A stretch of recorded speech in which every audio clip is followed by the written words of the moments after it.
It was another male tiger. Males are a rare catch, and to get two in a day is sheer luck. And this tiger has got something very interesting. He has killed a domestic cattle that may have strayed too close to the national park boundary. Tigers are opportunistic hunters, yet only 10% of their hunts are successful.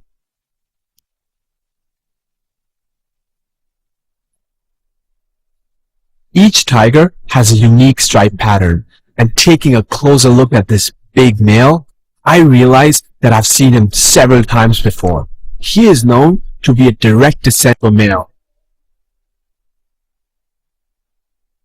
That carcass probably weighs as much as him, and yet he seems to be dragging it with relative ease.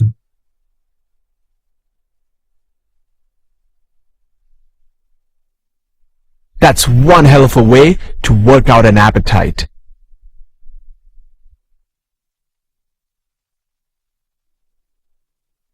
This scene truly shows the strength and might of a tiger, how they utilize their strong neck and leg muscles to drag a kill.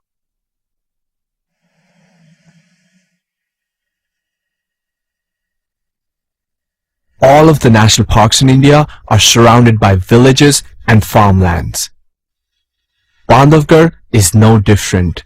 People have lived here for generations. Their lifestyle is dependent entirely on the forest, the farm, and their cattle.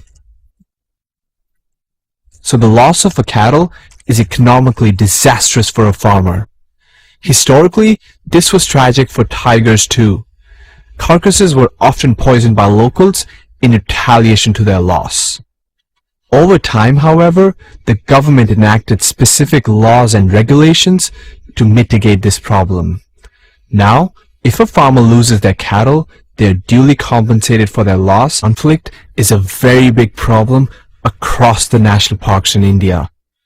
In fact, that's the case all across the world. The future of places like Bandhavgarh and its wildlife are entirely dependent on laws which address and maintain the delicate balance between wildlife conservation and the needs of local indigenous communities. Both sides are equally important to the historical, cultural, and economic significance of this region.